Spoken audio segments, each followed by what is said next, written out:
Hello everyone, we're DTech. Our team name DTech is derived from a mixture of disease and technology. So we hope we can help to prevent spreading disease through technology. This is a big picture of theory of change. Let's look through each detail. Our final goal is to prevent malaria infection among rural farmers in Cambodia, approximately 50% by the year 2030, by equipping them with malaria specifically designed suits. In the first place, we didn't explicitly set the number percent and the year, but we finally clarified the exact number through feedback. We have two intermediate outcomes. The first intermediate outcome is creating a suit that can prevent mosquito bites. The suit uses selected functions, colors, and fabric based on scientific data. We will produce two different types of suits. One is for rural farmers in poverty and malaria-affected areas in Cambodia, which we call Type A. Another type of suit is for general people, mainly campers and hikers traveling to Southeast Asian nations, which we call Type B. Each type of suit has a different design and functions. We're gonna explain the design detail later on. The reason why we have two types of suits is we plan to run the one-for-one business model to sustain our project in terms of balance between social impacts and finance. The one-for-one business model is, for instance, if you purchase our Type B suit, a farmer in Cambodia can receive Type A suit for free. In short, the primary purpose is to give Type A suit to farmers in Cambodia by gaining profits from Type B suit. The second intermediate outcome is building the social business model. We have three strategies to sustain our business model. First, as I mentioned, we sell Type B suit to the general market. Secondly, we also sell our Type A to international organizations such as the UN or NGOs, which need our suit for working in malaria-affected areas. Thirdly, we will get investment from private firms in fashion, medical, or other related industries as part of their CSR activities. To sum up, the first intermediate outcome is the most important because we can't start our project unless we have a product. However, the second intermediate outcome is also necessary to sustain our business model. For the first intermediate outcome, internal enabler is communication. DTech needs management from designing to manufacturing our products, hence good communication enables us to make progress over each stage. External enabler is management on manufacturing process within factories. DTech cannot control problems or delay in factories. For the second intermediate outcome, internal enabler is well management and planning for our products to sell and get investment.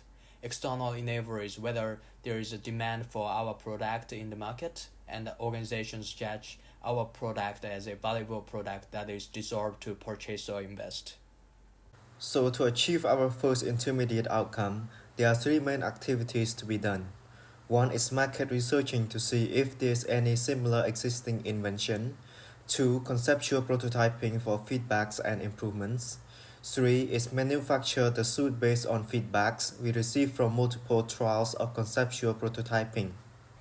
And to do these activities, especially to have our product on hand, we need a solid knowledge of the fabric we will use that can best serve our company's final goal, a designing skill for our suit, financial capital to run experiments on our suit, and soft skills to negotiate and build network with our potential partners' factories. And to achieve the second intermediate outcome, our key strategies would be build an effective pricing strategy under the model of social business, build a long-term partnership with key stakeholders as shown in the previous slide, and then start marketing and selling our suit. For these activities, we need a solid knowledge of the market and business, proper equipment and insight for the market research, and most importantly are these soft skills: negotiating, pitching, selling, and presenting. Assumption and evidence. In our company's theory of change, our assumptions are evidence-based.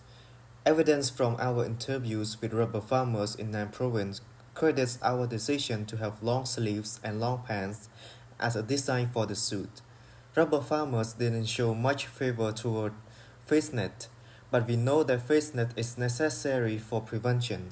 Hence, we make face net an optional attachment to the suit.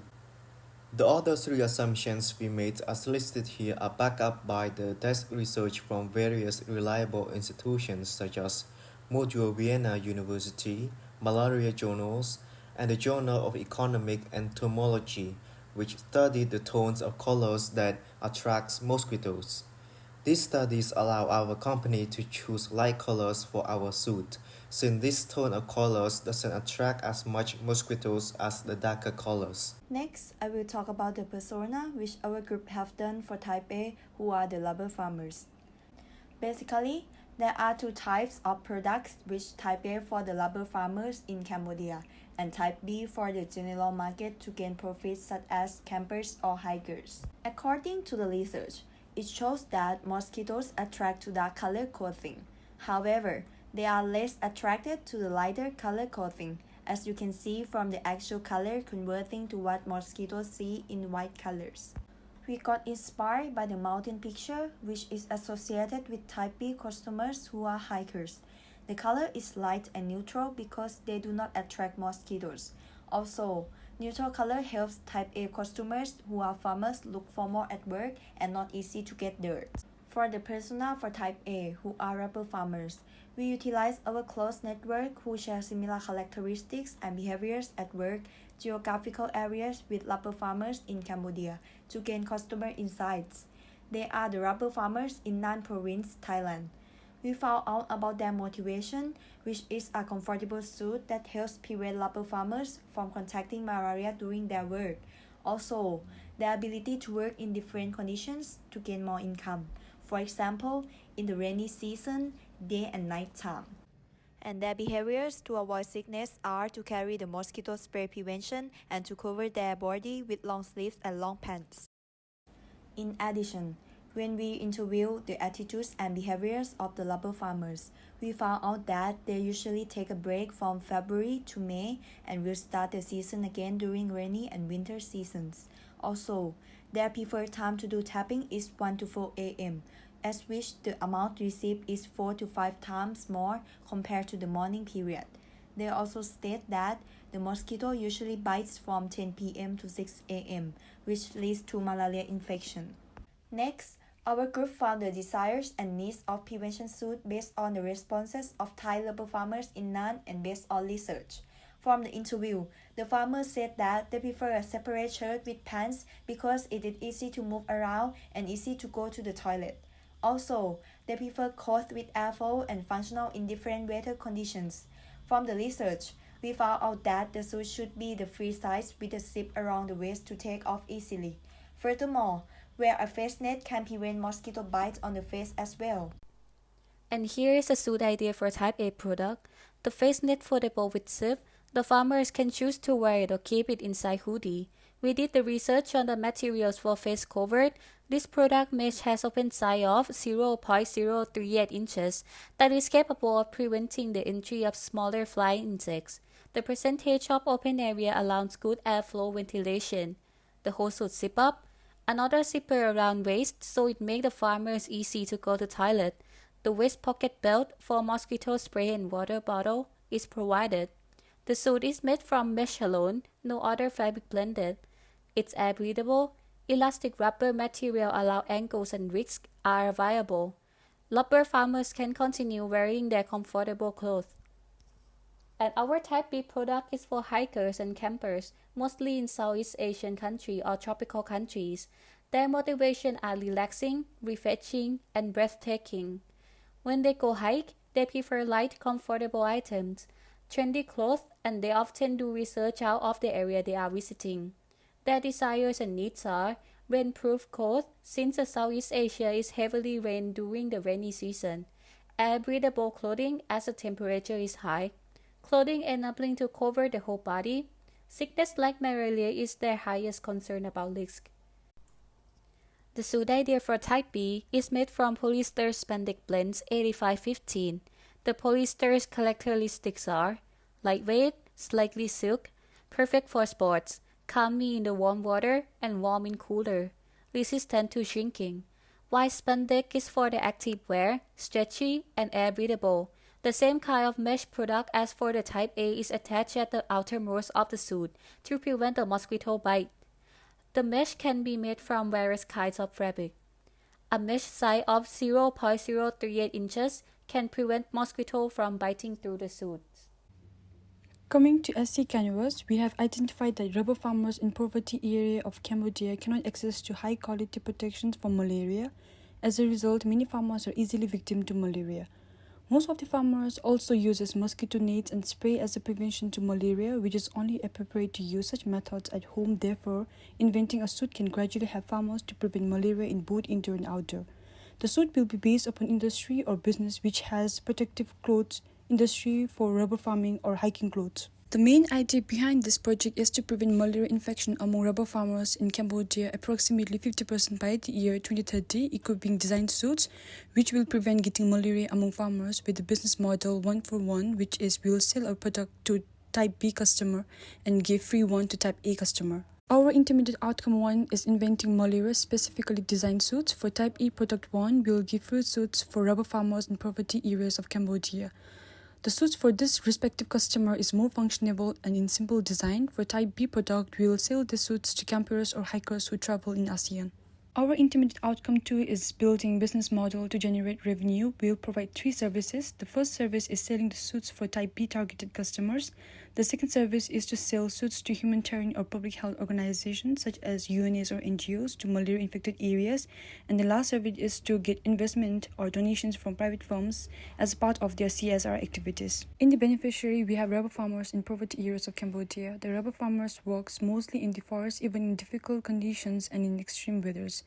Poor farmers lack financially to buy tools for protections. The farmer also lacks access to qualified healthcare and less awareness about the consequences of malaria and also prefers simple clothing. Our first customer is campers or hikers who travel in ASEAN. This customer have habits of researching about preventive methods before traveling, prefers comfortable and light clothes with 20 colors, choice and good quality, consumption conscious, and is aware about weather conditions and the locations. That is, hikers who are hiking in north region, but if the weather is summer, then they will use suits and vice versa. Our second customer is public health organizations who have projects to disadvantaged areas, have budget to pay for our products, and have connections with local authority.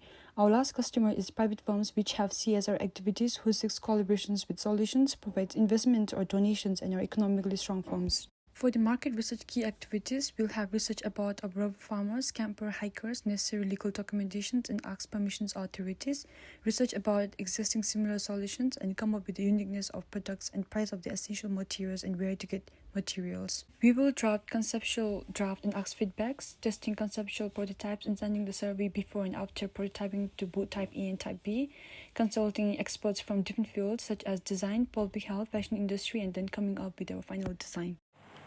Our intermediate outcome 2 is to implement a business model to get revenue. There are 4 main activities. For pricing strategy, we calculate costs, build pricing models for products, and design different types of service for different price. For partnership, we research contact of organization, write requests for proposal, and then sign the contract with important partners.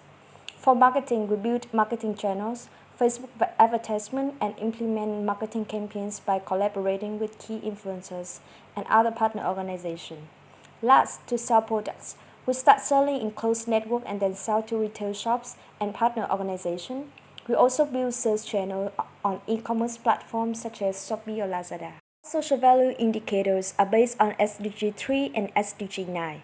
About key resource, we identify 5 types of resource. Financial resources are capital and investment from organization or from our own contribution.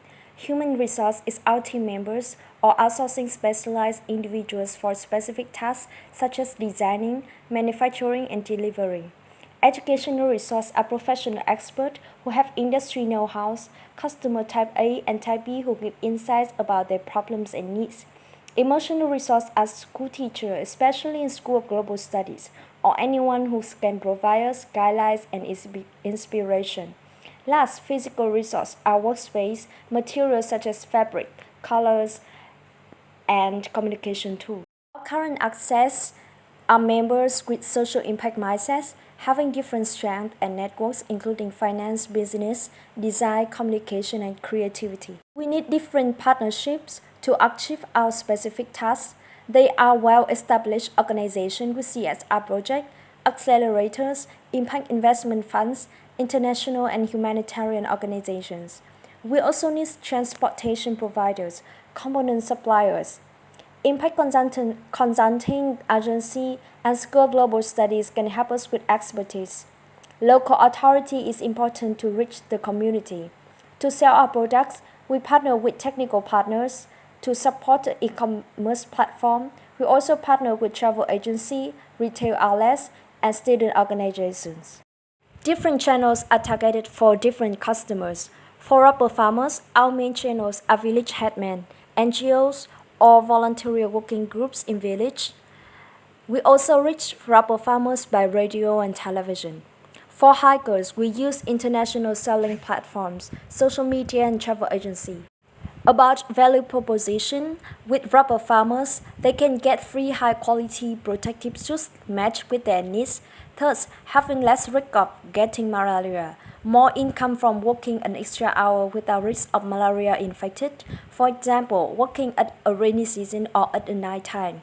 Besides, hikers get a suitable suit for malaria protection and create social impact. About financial value, we position as a startup, so we try to reduce unnecessary costs to focus on creating and developing the suits. The financial value is estimated within 1 year period. According to our estimation, our total value is 2,592,610 baht. It is the end of our presentation. Thank you so much for the feedback from classmates to help us improve our product.